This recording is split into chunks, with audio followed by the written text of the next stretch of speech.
People suffer from all sorts of cognitive limitations that hinder decision-making, in particular, a tendency to rationalize.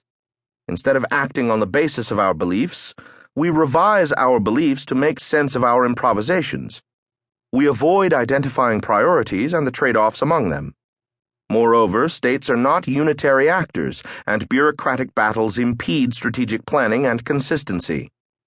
These shortcomings were highlighted in a 2010 report by an independent panel that Congress had tasked with evaluating the Pentagon's Quadrennial Defense Review, which is charged with assessing the threat environment and rebalancing the Pentagon's strategies, capabilities, and forces to address today's conflicts and tomorrow's threats. The panel concluded, instead of unconstrained long-term analysis by planners who were encouraged to challenge pre-existing thinking, the QDRs became explanations and justifications, often with marginal changes, of established decisions and plans.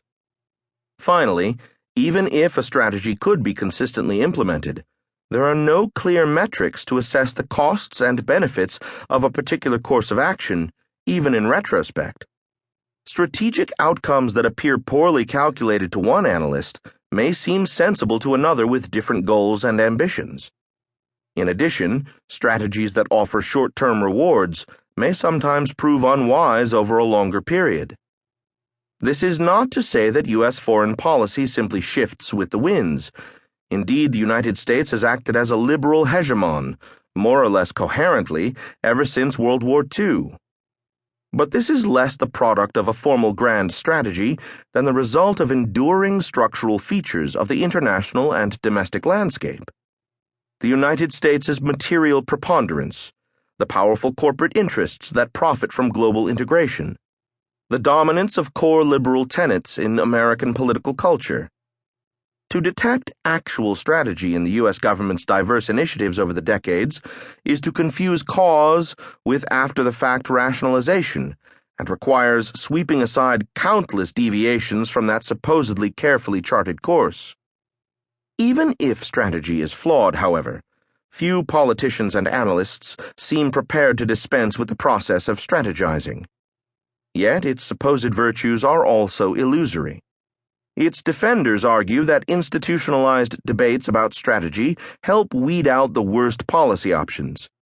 Yet this assumes the existence of an open marketplace of ideas in which all strategic options compete on a level playing field.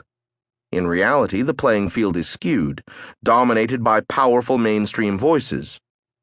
Meanwhile, publics often demand not just reasoned arguments, but also narratives that make sense of confusing and often unsettling global events.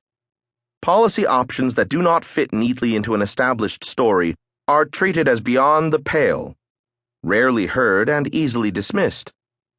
As a result, the strategizing ritual yields thin deliberation, paving the way for poor policy. Consider the 2002 National Security Strategy, which provided the rationale for the subsequent Iraq War. The dominant post-9/11 narrative silenced leading Democrats, who might have vocally opposed the war, and the administration was thus permitted to pursue the invasion. In retrospect, a strategic mistake of the first order. A second defense of strategizing maintains that the public articulation of strategy holds leaders accountable for their decisions. In foreign policy, the argument runs, there is rarely a parallel to a financial bottom line. Formal strategy documents help by laying out the criteria for evaluating leaders' performance in foreign policy. Even so, accountability remains the exception, not the rule.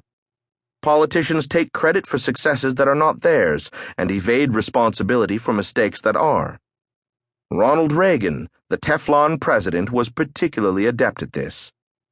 Despite the various scandals that surrounded his presidency, including the Iran-Contra affair, his popularity remained high.